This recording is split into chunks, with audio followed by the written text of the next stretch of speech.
신라의 진흥왕에 대한 이야기에 대해서 알고 계신가요? 그들은 서로 한반도의 영역을 차지하는 데 있어서 많은 노력을 했습니다. 남으로 압박해오는 고구려를 대항하기 위해 낮에 동맹을 맺으며 공생을 함께하기로 했고, 서로의 이해관계 속에서 자신의 나라를 지키기 위해 노력했습니다. 그러한 노력의 성과에 의해 나라의 앞길이 달라지고 말았죠. 같은 길을 걷다 다른 길을 걷게 된 그들에 대해 알아보는 시간을 가져보겠습니다. 안녕하십니까? 한 주 잘 보내셨습니까?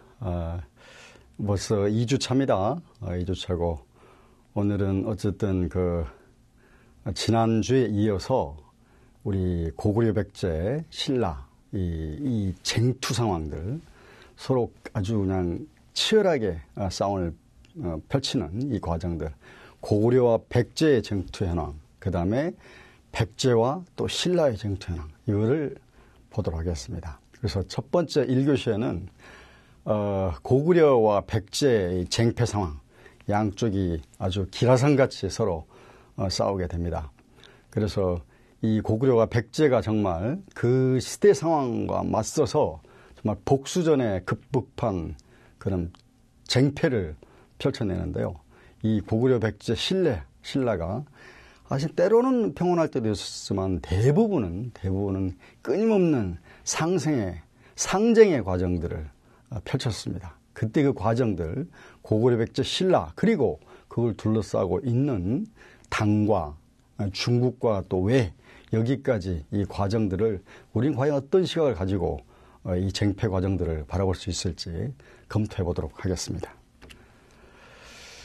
자, 우리가 지난주에 이렇게 했었죠. 지난주에는 삼국 통일인가 반도 통일인가 이거에 대한 도전적인 질문들을 던졌습니다. 그래서 여러분들은 또한 복습의 과정을 통해서 어떻게 그걸 생각했을지 모르겠습니다.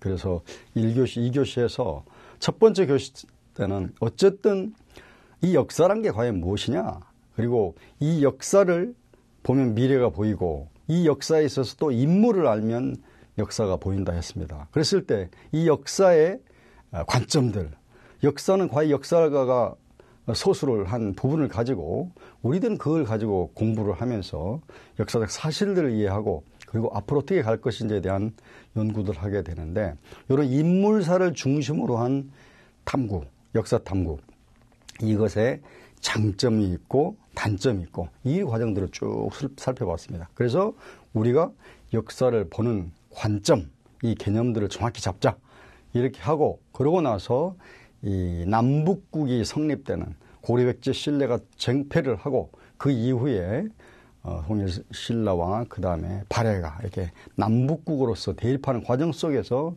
김춘추대 연개소문이라는 이 강대강 이 싸움의 과정들을 우리는 봤습니다. 그를 통해서 어떻게 쟁패 과정이 이루어졌는지를 개괄적으로 쭉 한번 훑었고요.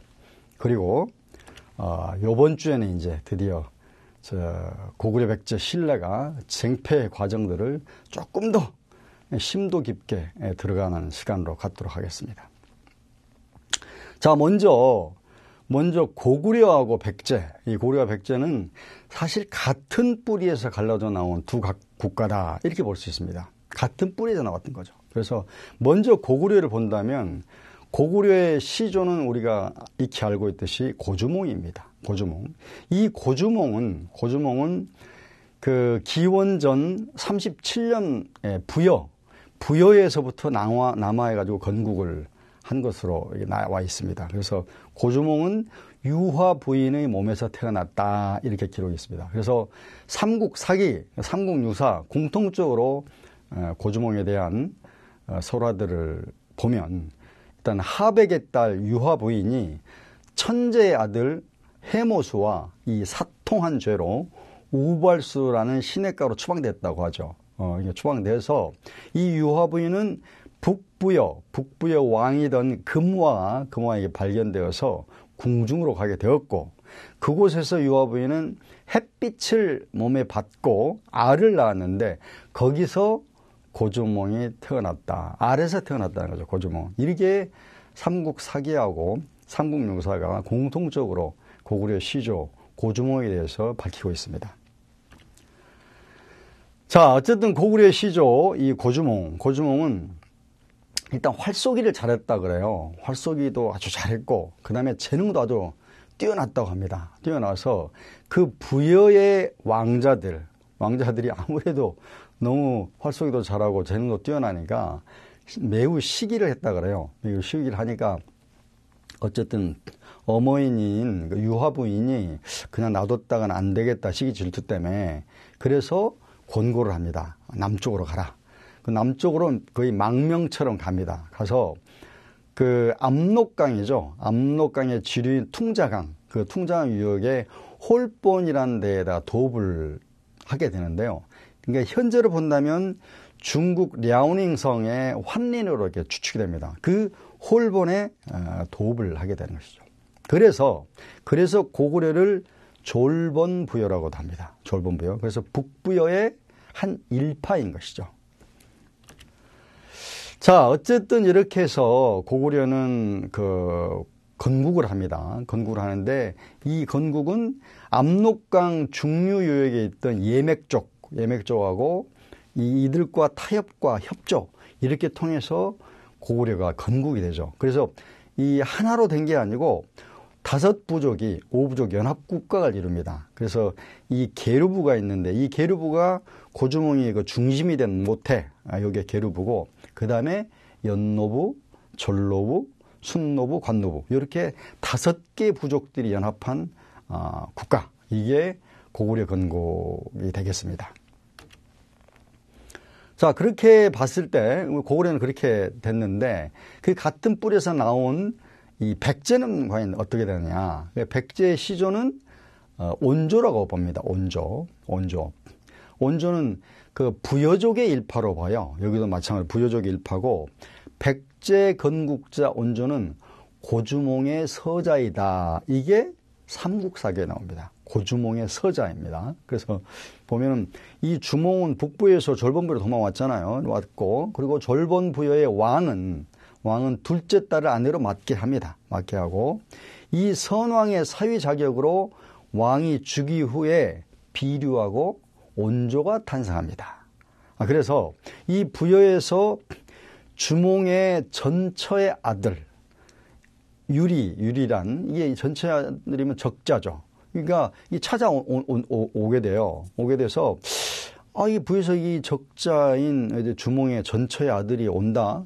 야, 그렇다면 우리가 이 적자가 아니기 때문에 아무래도 왕위를 물려받지 못할 것 같다.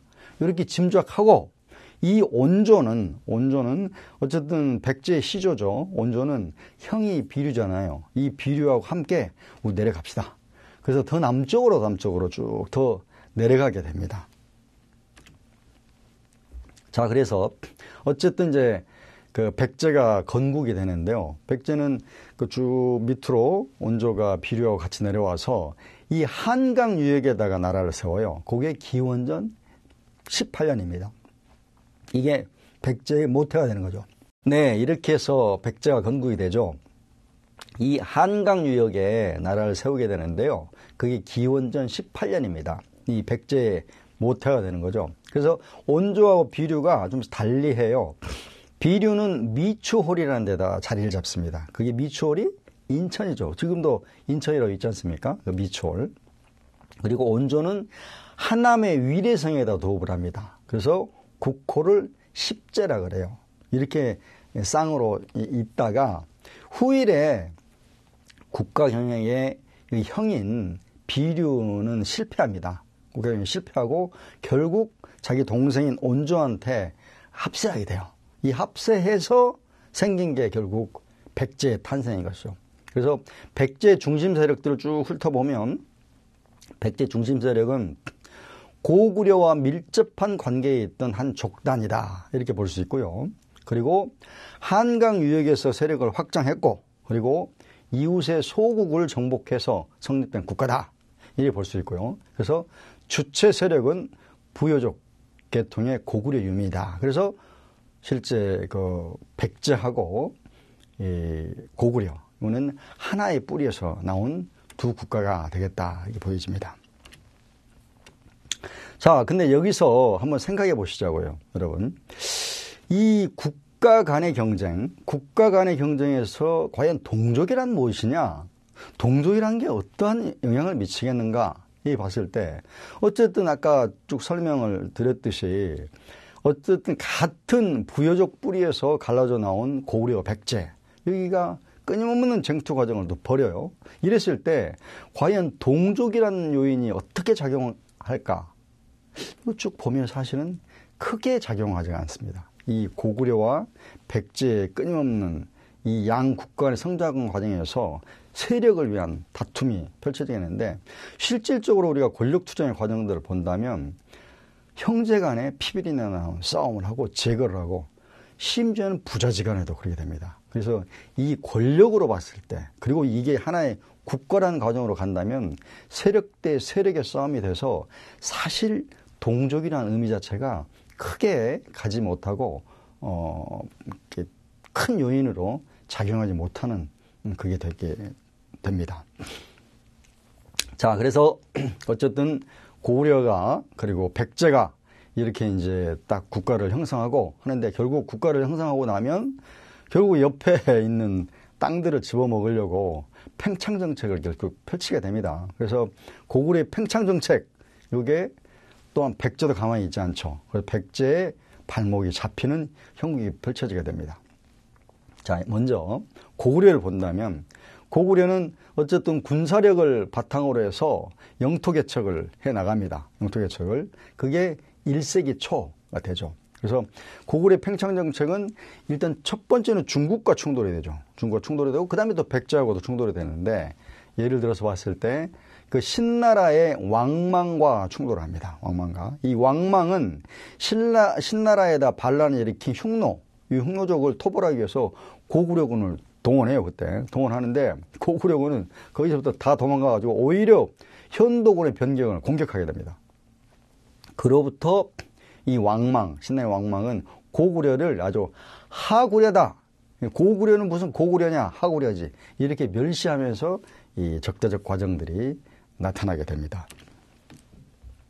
그래서 당연히 고구려의 평창 정책은 타국과의 충돌이 일어날 수밖에 없게 되는 거죠. 지도에서 보듯이 어쨌든 이 고구려는 이 동쪽으로 해서 옥저를 복속을 합니다. 복속을 하고, 그 다음에 요동군하고 현도군까지 끈질기게 공격을 해요. 그래서 이 중국과의 충돌이 태조왕 때부터 아주 본격적으로 이루어지게 되는 거죠. 그래서 요동 진출 노력은 그 뒤에 차대왕과 신대왕 때에도 계속해서 이어지면서 고구려와 중국과의 이 쟁패 싸움, 쟁투가 끊임없이 펼쳐지게 되는 것이죠.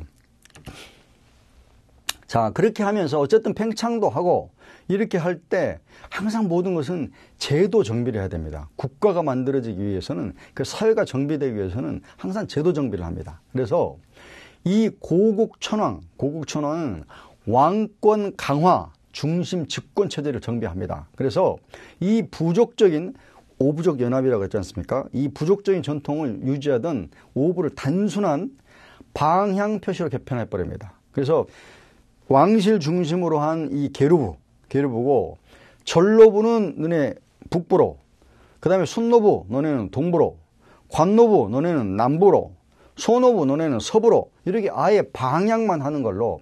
왜냐하면 이 오부족 중에서 다른 부족들이 자기들도 하나의 독자성을 가지면서 우리도 하나의 그 부족으로서 힘을 쓰겠다, 이렇게 한다면 이 중앙 집권적인 이 부분이 통솔이 되지 않는 거죠. 그래서 오부의 독립부족적 성격을 인정하지 않고 계류부를 중심으로 전부 뭉쳐, 이렇게 해서 제도 정비를 해나가게 됩니다. 네, 어쨌든 제도를 정비하고 타국과 충돌을 하게 되면 결국 계속해서 싸움을 하게 되면 결국 힘이 빠집니다. 그래서 결국 국력 손실의 과정들이 나타나게 됩니다.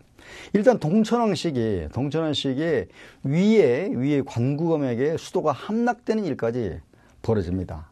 그리고 미천왕 시기에는 다시 국력을 재건을 합니다. 그래서 또 공격을 합니다. 그래서 요동의 현도성을 크게 공파를 하고, 그 다음에 서안평을 또 점령하고, 그 다음에 낙랑군과 대방군까지도 공격을 합니다. 그래서 중국이 설치한 군현들이 그때 다 사라져요.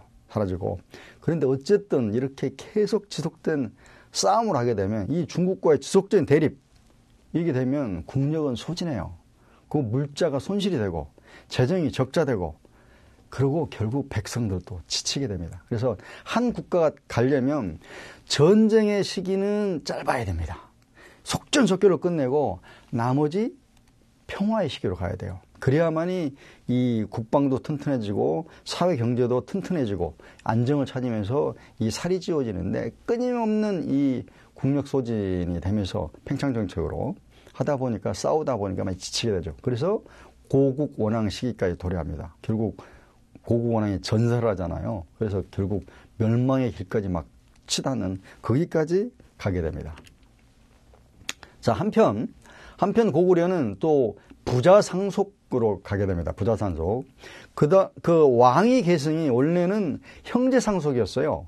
형제가 이렇게 차례차례 이어갔었는데 이거를 부자상속으로 딱 변경을 하게 된 거죠. 그래서 특정 부족인 연나부, 이 전로부를 왕비족으로 선택해서 연합하고 다른 부족들은 아예 누르게 되는 겁니다. 그래서 이 왕이 형제로 가다가 이 직계 아들로 가고 왕비, 연나부, 전로부를 하게 되는 것은 바로 그 체제를 정비한다는 것입니다. 그러니까 직속의 직계의 이 구조적인 부분으로서 일사불란한 체계를 갖기 위한 부분으로서 부자상속을 갖게 되고 이 체제를 정비한 고구려는 이 정비하면서 또한 중국과 또 이 백제와 계속 대립의 과정들을 가게 되는 거죠. 자, 이렇게 우리는 고구려의 팽창정책을 봤는데요. 여기와 상대적으로 과연 백제는 어떻게 했느냐? 백제는 착실하게 내부적인 성장을 거듭했습니다. 내부적인 성장을. 그리고 그 옆에 또 대립과 하나의 대립축으로 있는 중국 같은 경우는 그때 당시에 내부가 약간 혼란했었어요. 이 혼란으로 9년의 통제력이 약화되어 있었습니다. 그게 2세기 후반입니다. 그래서 이게 혼란되니까 그때 많은 유의민들이 북방에서 내려왔고 이 백제의 성장에다가 많은 도움이 됩니다. 그래서 백제는 꽤 튼실하게 됩니다. 그래서 백제는 이게 튼실하게 되면서 여기도 마찬가지로 제도 정비를 합니다. 제도 정비를 해서 중국에서는 이 고위왕을 백제 시조로 인식을 해요. 시조로 인식하는데 이 고위왕이 뭘 했냐면 국가 체제를 정비합니다. 국가 체제를 정비해서 정복 사업에 나서기 시작합니다. 그게 3세기 중엽입니다. 이 3세기 중엽부터 4세기까지 그야말로 백제의 전성기가 펼쳐지게 되는 거죠. 그래서 관제를 정비하고 육좌평 16단계의 관등으로서 품계에 따른 복색을 딱 착용하게 만듭니다. 그래서 왕을 정점으로 신료들의 서열과 체제가 정비되고 왕권 성장의 의미로 딱 됩니다. 이렇게 하면서 당연히 또 법령을 반포하죠. 이 법령을 반포한다는 것은 말로만 해서는 안 됩니다. 말로만 하게 되면 다 잊어버리고 그때그때 다 달라지기 때문에 그러면 이때는 이렇고 저때는 저러냐 이래서 안 됩니다. 그래서 정확히 문서를 통해서 법령을 반포해야 됩니다. 그래서 관리로서 뇌물을 받거나 도둑질한 자는 물건값의 3배 보상하고 종신 금고형에 처한다. 이렇게 해서 아예 율령을 딱 법령을 반포하게 되는 거죠. 그래서 중국은 이 고위왕을 백제의 시조다 이렇게 인식하게 됩니다. 당연히 제도를 정비하고 나서 당연히 왕권을 광화하게 해야 되는 거죠. 그래서 그게 바로 근초고왕 시기입니다. 근초고왕. 이때가 백제의 아주 전성기였습니다. 근초고왕 시기가. 그게 근수구왕까지 쫙 이어집니다. 이 백제의 전성기가. 그래서 왕권에 반발하는 세력을 제거합니다. 제거하고 그리고 관등을 세분화합니다. 관등을 세분화해서 관리들의 서열 체계를 분명히 합니다. 그래서 나솔, 한솔, 덕솔, 은솔, 달솔, 대덕, 계덕, 고덕, 시덕, 장덕 이렇게 계급적 질서를 쫙 마련합니다. 이 서열을 하는 거죠. 실질적으로 이렇게 서열을 정확히 뒀을 때만이 명령체계가 발동이 됩니다. 이 명령체계가 발동이 됐을 때 일사불란하게 복종을 하게 되죠. 그렇지 않고 니나 내나 똑같아. 이렇게 되면 복종이 안 돼요. 그럼 조직이 정비가 안 됩니다. 조직이 정비 안 되면 사회가 통솔이 안 되고 그럼 당연히 국가 시스템이 제대로 작동이 안 되죠. 그래서 이것을 철저히 왕권을 중심으로 해서 반반의 세력들을 제거하고 관등을 세분화해서 전부 관리들의 서열 체계를 분명히 하면서 질서를 잡아나가게 되는 거죠. 자, 그리고 또한 하나로서 더 볼 수 있는 것은 담노제를 실시합니다. 담노제. 이게 뭐냐면 지방의 세력들이 항상 근거지를 또아리를 틀고 있어요. 그래서 이 또아리 틀고 있는 부분들을 통치 체계 안으로 이렇게 편입을 하는 거죠. 이 편입하지 않고 있으면 우리 몸도 실질적으로 이 꽈리가 틀어져 있다. 그래서 피가 제대로 흐르지 않으면 거기는 이게 썩게 되고 터지게 되고 이렇게 되는 거죠. 그래서 그 꽈리들을 다 틀어줘야 돼요. 다 이게 풀어 헤쳐줘야 돼요. 다 해소를 시켜야 제대로 명령체계가 이렇게 딱 먹히게 되고 그리고 피가 잘 흐르듯이 통솔이 잘 될 수 있는 거죠. 그래서 지방세력의 근거지를 통치체계 안으로 완전히 흡수합니다. 흡수하고 아울러서 역사 편찬을 통해서 정신적 결속력도 강화합니다. 그래서 그 박사 고흥이 서기라는 역사책을 편찬합니다. 그래서 왕실을 중심으로 전대의 역사적 사실들을 쫙 정리합니다. 정리하고 그래서 왕실의 위엄과 이에 대한 자발적 복종심을 유도하게 합니다. 그래서 유교 정치 이념에 입각한 지배체제를 정비하게 되는 거죠. 이 자발적 복종심, 정신적 승복감이 있을 때만이 가능하기 때문에 그 역사를 통해서 위엄을 창조하게 되는 것이죠. 자, 이렇게 해서 어쨌든 이제 고구려가 커나가고 백제가 커나가다 보면은 땅덩어리는 하나인데 땅덩어리는 다 정해져 있는데 당연히 이제 부딪히면서 서로 싸우면서 충돌이 날 수밖에 없게 되는 거죠.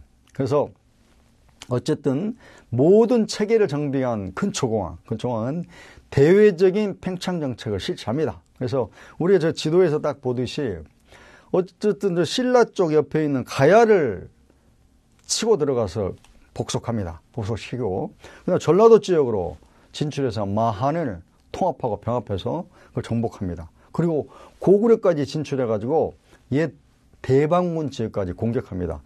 굉장히 큰 활성화된 시기, 이게 바로 근초고왕 때 아주 백제의 큰 전성기를 발휘했던 시기입니다.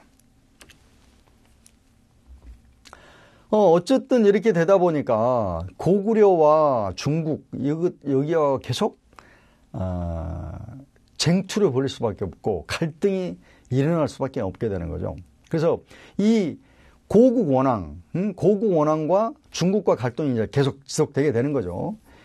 그래서 이 중국의 모용씨는 4만의 병력으로 어쨌든 백제와 쟁투 과정을 보려면 고구려를 봐야 되고 또 중국을 봐야 돼요. 이 과정들이 어떻게 가는지 입체적으로 우리는 조망을 해봐야 되는 거죠. 그래서 중국의 모용씨는 4만의 병력으로 고구려 수도인 환도성을 공격을 합니다. 이럴 때 고국 원왕은 5만의 병력으로 대항을 해요. 그러니까 10,000명이 더 많잖아요. 그런데도 불구하고 험하고 비좁은 남쪽 통로로 침입한 모용씨에게 패합니다. 고국 원왕이.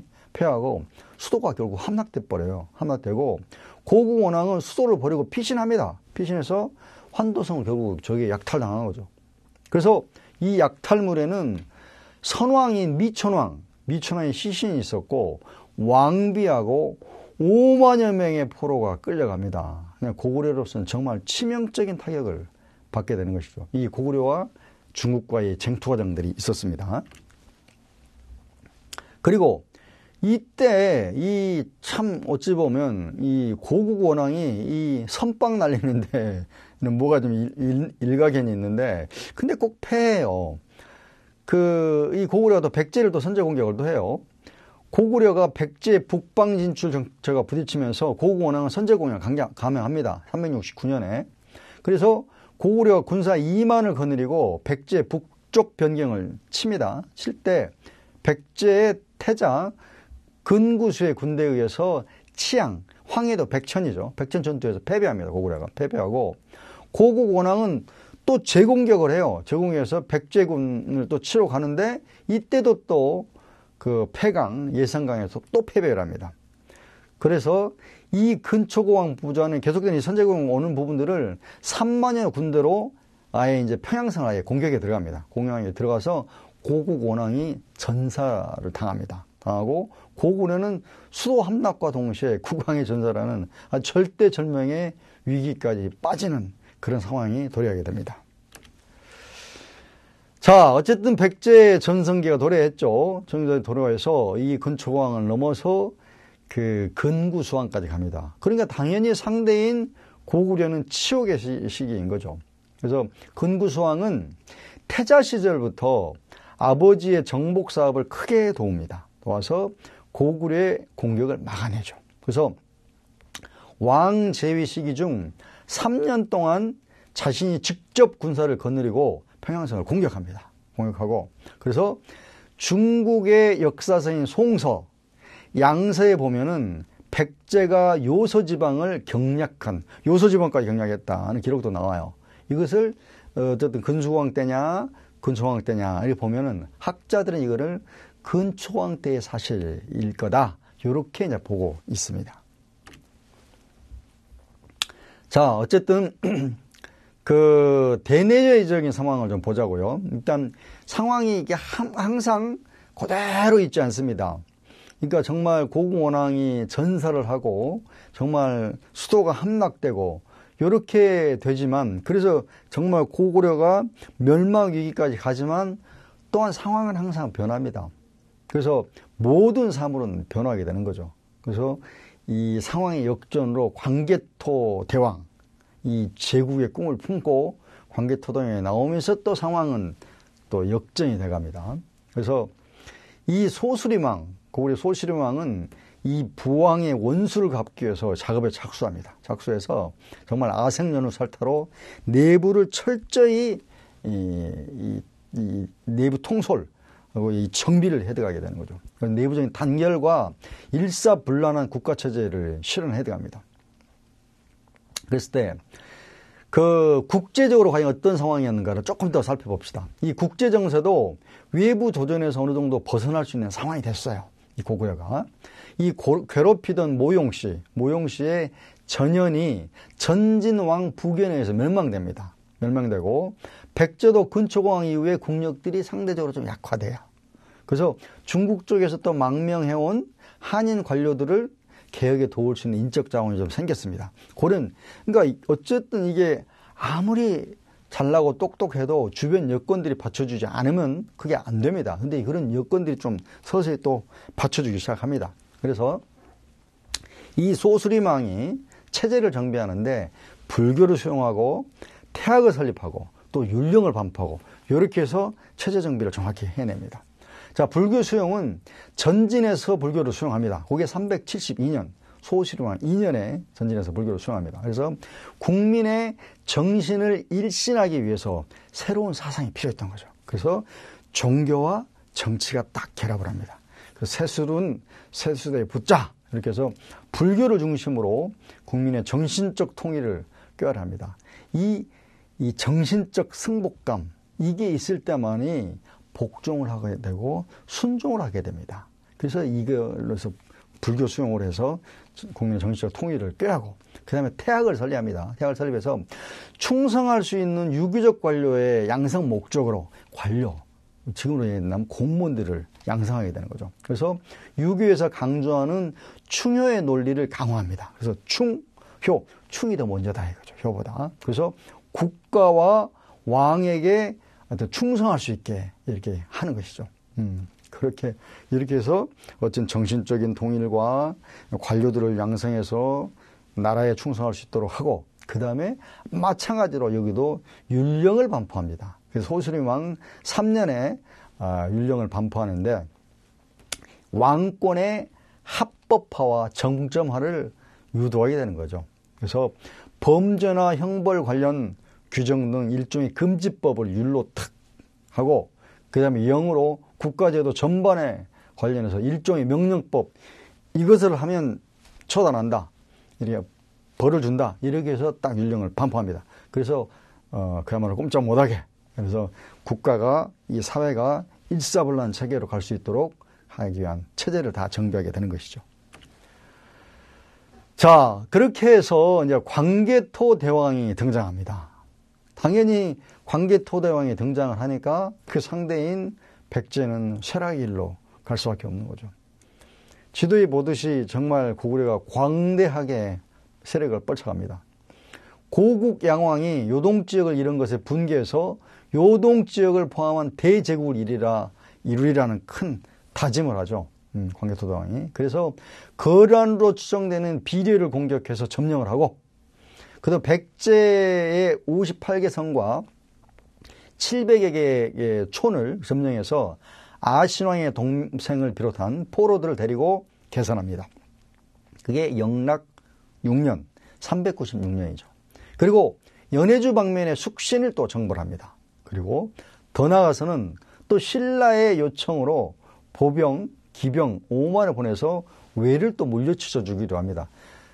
그래서 동부여를 완전히 공략하고, 그게 410년에 동부여. 그렇게 되니까 중국 민족과 쟁탈의 대상이던 요동지방을 완전히 차지해서, 그야말로 광개토 대왕은 정말 저 푸르는 그 만주벌판, 광활한 만주벌판, 만주 대력의 그야말로 기사상 같은 주인공이 되게 되는 거죠.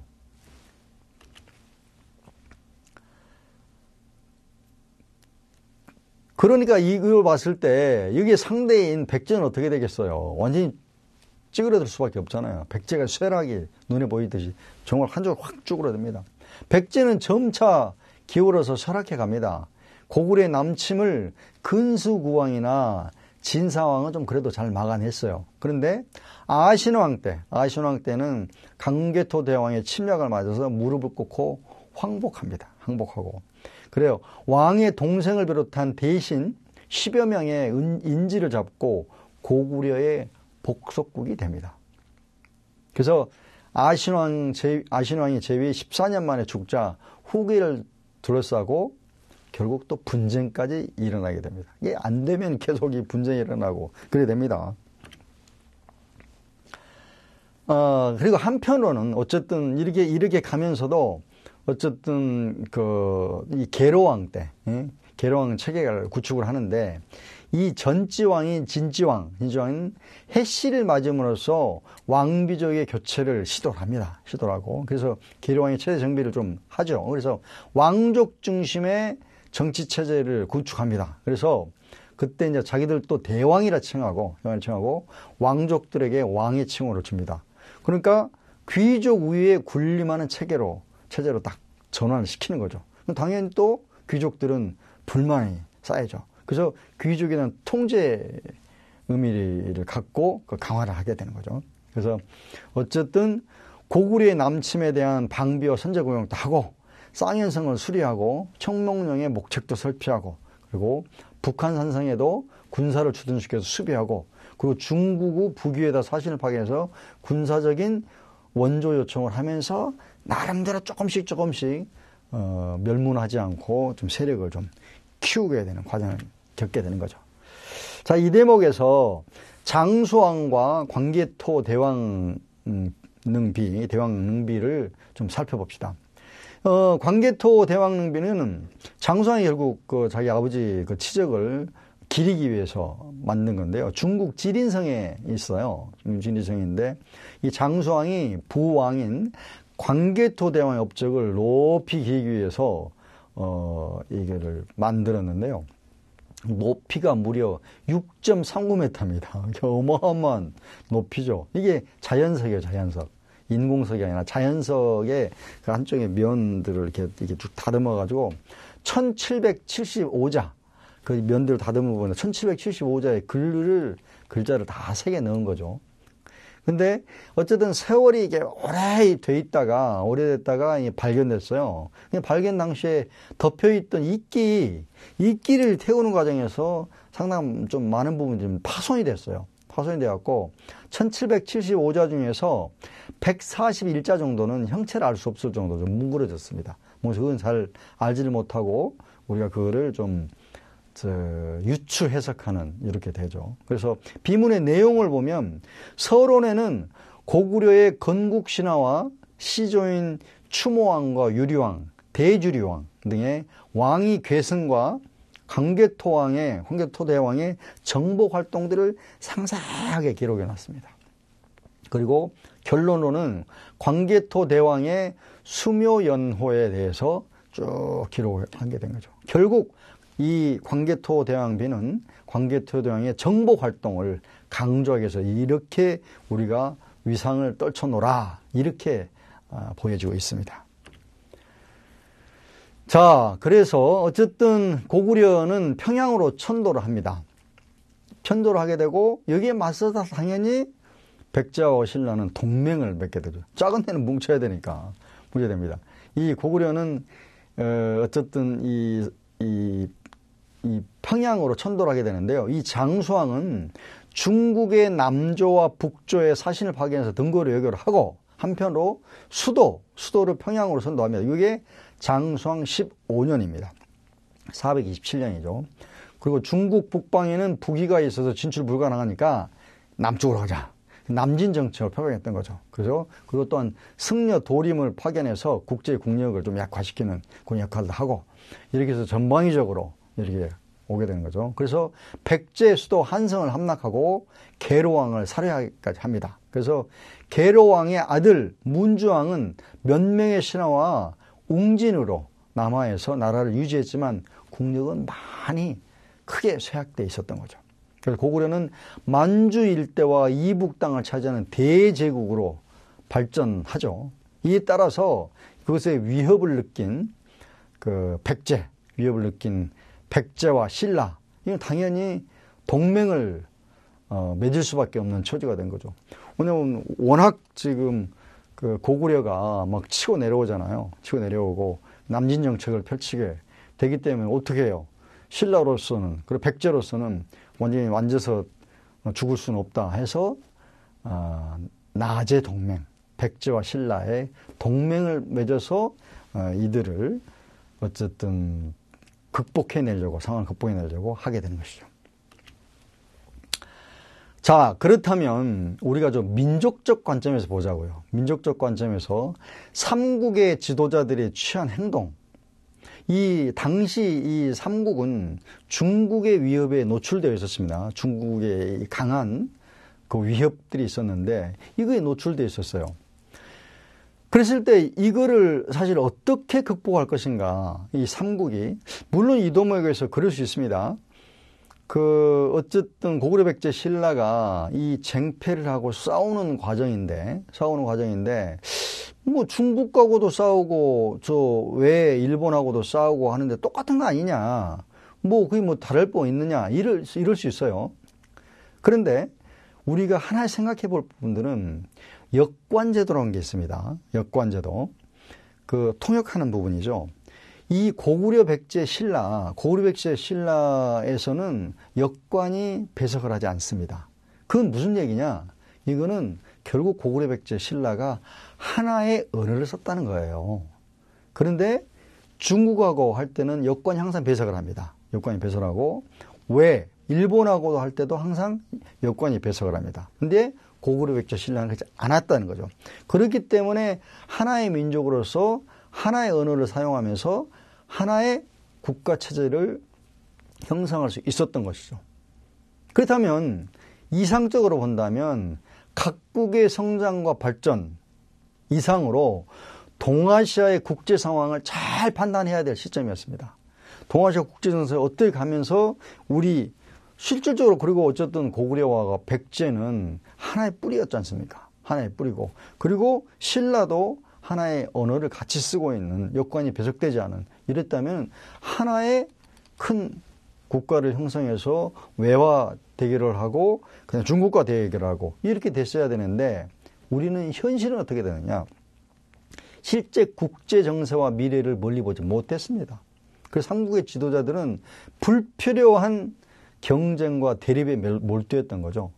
그래서 이 삼국 지도자들은 전쟁 없는 통합을 이뤄서 정말 크게 대국을 좀 이루어가지고 중국에 대항할 수 있는 대제국을 만들 국리를 했어야 했는데 이건 중국을 잊어버리고 오히려 눈앞에 있는 복수전만 끊임없이 급급했던 나머지 이 고구려 백제 신라가 엄청난 국력들을 손실하면서 중국에 좀 밀리고 외에 좀 밀리게 되는 이 토대가 바로 이 삼국시대부터 펼쳐졌다는 거죠. 이거는 우리가 이후의 상황을 봤을 때도 이런 우들은 범하지 않도록 우리가 삼국의 쟁패 과정 속에서 우리가 좀 바라봐야 될 그리고 간직해야 될 시각이 아니겠나 싶습니다. 자, 이렇게 해서 1교시를 마치고요. 다음 그 2교시에는 백제와 신라, 이 백제와 신라가 어쨌든 고구려의 남진정책에 대항하기 위해서 동맹관계를 맺습니다. 동맹관계를 맺는데 그러면서 나제 동맹을 통해서 고구려와 끊임없는 쟁패 과정을 갔지만 관산성 전투에서 결국 적으로 또 만나게 됩니다. 그것을 2교시에 뵙도록 하겠습니다. 네, 감사합니다.